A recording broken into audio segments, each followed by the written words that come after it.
Okay, so this video is going to talk about the idea of expanding and narrowing your topic, of focusing it on what is actually included in your topic and what is it you're going to be researching, with using either what can be called a mind map or a mind web. So if you noticed when I was showing you Credo Reference earlier, so this is one of those databases that I suggest you look at to get topic ideas if you're struggling. When you pull up a topic page, it has this kind of map over here, and I can expand it so you can see it. And so this is what's called a mind map or a mind web, because it looks like a spider's web, to where you have this center idea. So for this one, the Salem witch trials, I just clicked on something that was on the home page. And it breaks it down into what is the Salem witch trials? What are the components that make up the trials? Who were the important people? When did this happen? What is the historical importance of it? And so it breaks it down into, you had where did this occur, with who was involved in it, kind of thing. How are they tying it to popular culture? So you have the book or the play by Arthur Miller, The Crucible, which talked about the Salem witch trials. And so I like the mind maps that are created by Credo, because you can click on them. So you can click on the Crucible and then it expands it out. And so you get all of the details that could be broken down in the Crucible. And so it's a really good brainstorming tool. It ties things together for you. So play with this in Credo. But what you're going to do for your assignment for today is actually create a mind map yourself. And we're going to use this tool called Coggle. So it's COGGLE.IT. So it's not .com, it's .it. If you just Google Coggle, it comes right up. On this homepage here, you kind of have this short video on, they're showing you how to use it. You can watch that if you want, especially if you're having questions on how to use this tool. It's pretty intuitive though. It's kind of click type sort of tool. You do have to log in, and you have to have a Google account to log in. Luckily for you, your Brave Mail email is now your Google account. So you can pick sign in with your student email, and it will let you sign into Google that way and let you log this in. I'm using the library's reference account because that's what I've used in the past. And so you can see I have created a lot of these mind maps helping students for different classes and for different projects on breaking this down. And so we can click on one. This was the one we did last semester for my Live 1000 class. Say you wanted to write your paper on Harry Potter. Well, how would you break that down?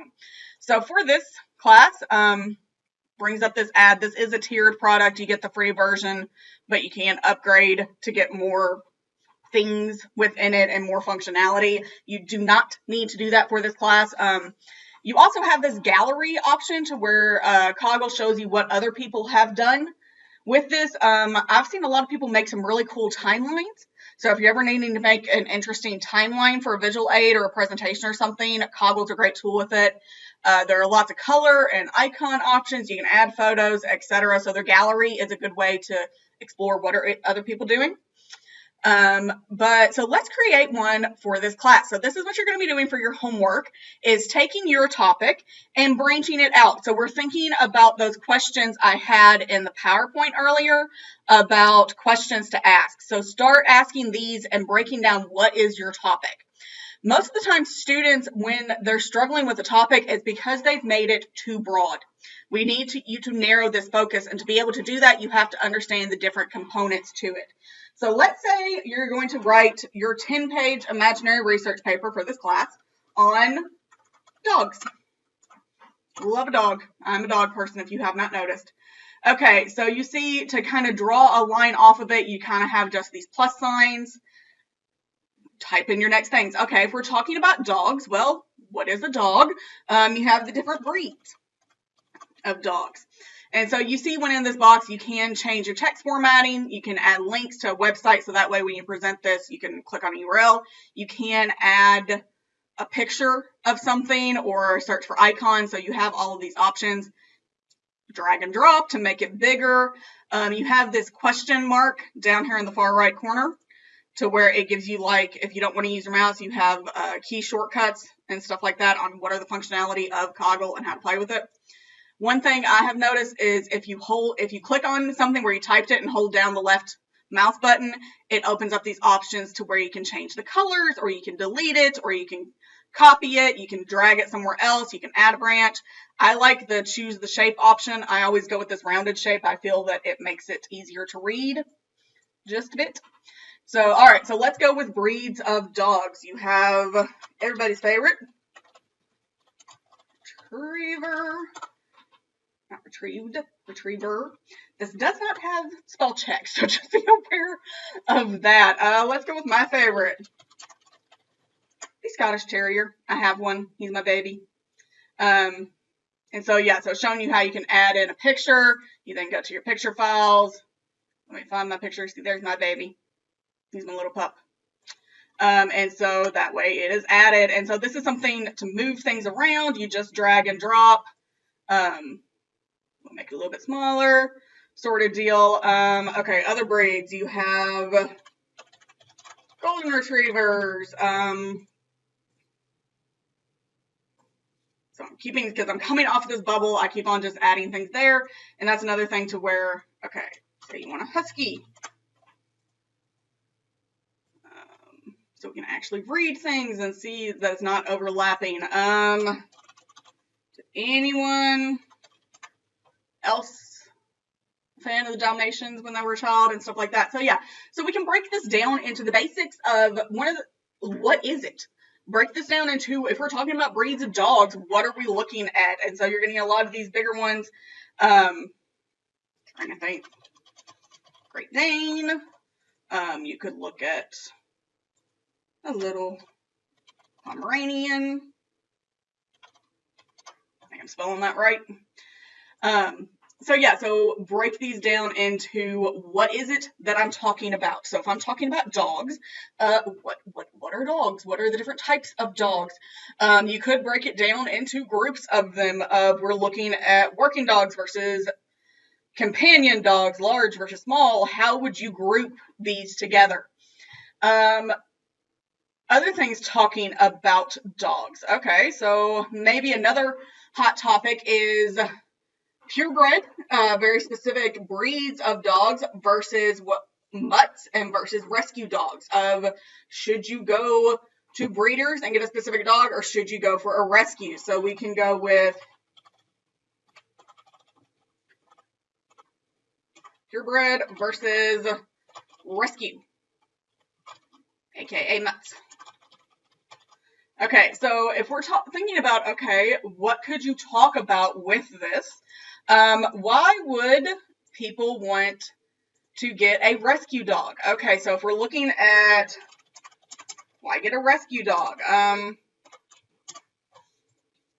Okay, so you can adopt a dog that is already existing. Okay, so you're dog in need.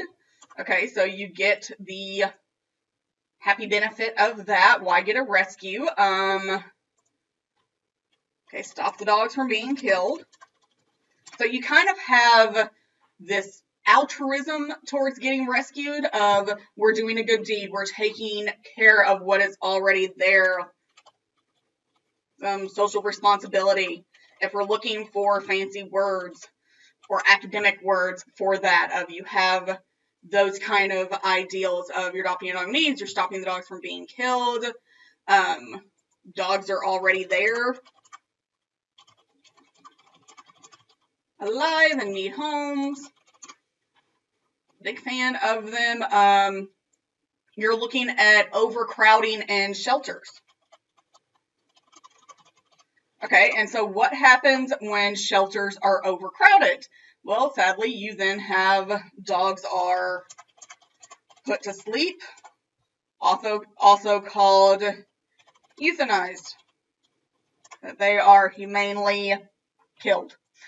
So yeah, so we're not knocking them out for a nap. You are killing the dog. You have shelters that are called no-kill shelters. Have y'all heard of that? Okay, to where we're saying we're not going to kill your dog. Or any dog that's donated to us. We are not a shelter that is going to put a dog to sleep just because no one wants it, that we don't have the space for it. But a lot of times you have the underside of no-kill shelters is that they pay vet offices to euthanize for them. That sometimes no-kill shelters, this is a technicality that's being talked about, that we're just not going to kill them here. We will be sending off our animals to vet offices to be euthanized for us, that we are a no-kill shelter because we don't kill them. It doesn't mean that they won't, when need arises, go euthanize perfectly healthy animals because they can't take care of them anymore. So yeah, so it's one of the biggest arguments for why get a rescue is you're taking care of animals that are already there.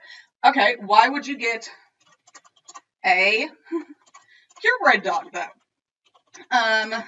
So what would be kind of the arguments for that? You're getting specific traits and qualities and personalities.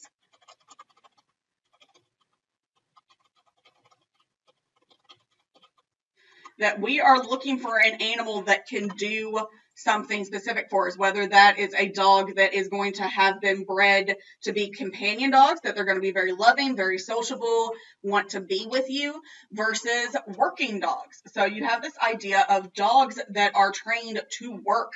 Okay, so, and those are typically purebred dogs, that they are dogs who are bred for specific activities, for specific tasks, for specific traits. Okay, examples of working dogs. Herding. Okay, so you get sheepdogs, you get English sheepdogs, Australian sheepdogs, Australian cattle dogs, the dogs that are specifically bred to help herd livestock and help the farmers keep control of their animals and their farm and their business that way. So you have herding dogs, you have search and rescue dogs. Let me type that one. So dogs that are trained to either, I think search and rescue, I think is St. Bernards, who help and go find people that have been buried in avalanche. You have search and rescue dogs that help help find people, like in police searches. So think bloodhounds, who have that very strong sense of smell, and so they're able to track people. You have hunting dogs. You have various types of hunting dogs. Labrador retrievers are meant to be hunting dogs. They are going to go get the birds that you're shooting. My grandfather raised what we call coon dogs, which many of you are probably familiar with around here, that will go tree the raccoons and bay at them to let you know that, hey, this raccoon is here, you can come shoot it. So they're bred to be hunting dogs. I told you I have a Scottish Terrier. Those are bred to be vermin hunters. They're bred to go dig and go to ground and kill things like rats and badgers and foxes. And my dog has killed one mouse in his life. I was very proud when he killed the mouse in our house. So you have hunting dogs that have that sort of thing. Modern-wise, you have therapy dogs. So within that, I'm talking, you have dogs that are emotional support therapy. You have a lot of social stigma for and against social emotional support. And that is because of people who are abusing the system. That they are saying they have an emotional support dog when really it's just their pet that they want to take places with them. But you have people who have real needs for emotional support dogs. And so you see this within children's hospitals too. You see it within courtrooms. Have any of y'all seen? So especially a lot of times you see this with children who are scared, but they're having to testify in court, so they have a dog there with them that they have something they can pet and make them feel better. You see it in hospitals. You see it with elderly centers. Okay, so sort of with emotional support that way. You also have service animals. I don't know if I would call that under there, but yeah, so you have animals for blind people, blind vision assistants. You have animals that are specifically trained for disability and people who have mobility issues. You have dogs that do things like detect cancer or seizures or cancer sniffing dogs. So you have lots of dogs that have jobs that are very important and the society relies on.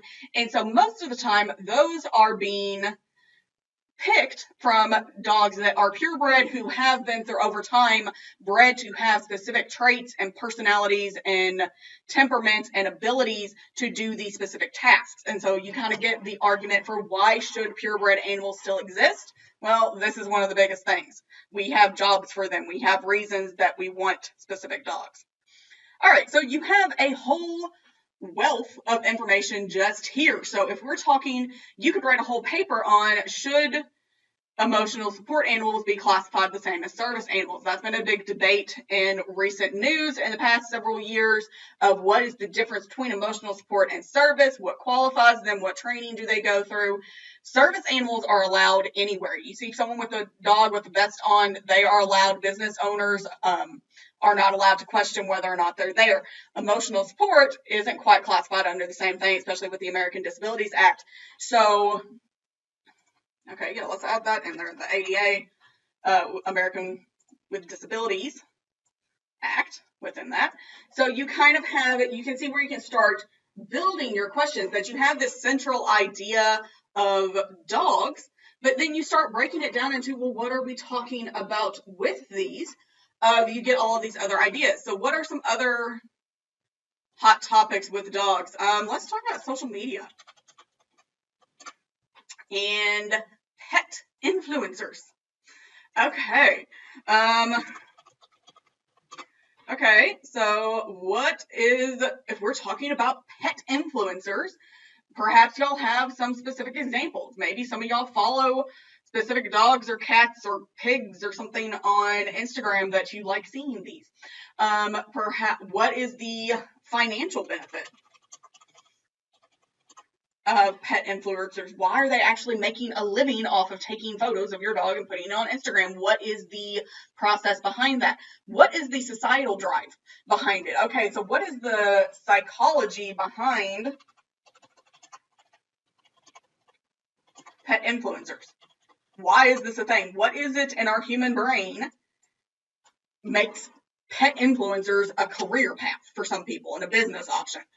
I wish I could take, my dog does not want to be an influencer. I'm kind of sad about that. He sees a camera and he turns his head immediately. So that career option was dashed for me, sadly. But yeah, so what is this about that? You could be thinking about, if we're looking on that way, of why do we like cute pictures of dogs? Of the internet and dog videos. Okay, why? Why do these exist? Okay, so why do cute dog videos on the internet exist? Okay, they're cute. We like it. We love a dog video. They are funny and entertaining.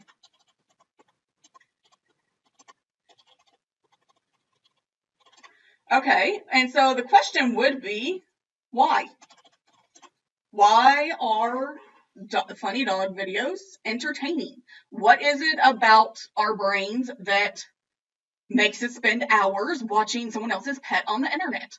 Why is the internet fueled by cat photos, sort of deal? So that's where you start getting academic questions. And so we're taking the central idea of dogs and breaking it down into, what are they? What is the big debates around them? What are current issues? I mean, you could do a lot with vet issues on this. If anyone's planning to go into veterinary science, of looking at current issues and caring for canines. Right now, veterinary offices are one of the places that are exempt from being forced to close. In states that are quarantining, they're saying vet offices, just like hospitals, can be open. Okay, so what are the issues on current issues and going in with veterinary science? So this is kind of where you can start tying that into, okay, what might be an actual question that we could research and study? So play around with Coggle, definitely explore it. What you're doing up here, though, how you're turning this in, you have these kind of very blending in with the background options to share this with the rest of Coggle, but you also have the option to download this Coggle. And so that is what you are doing for your assignment, is you are downloading it as a PDF and turning it in Canvas. And I'm going to go over the details of that in the next video. So you got one more to watch today.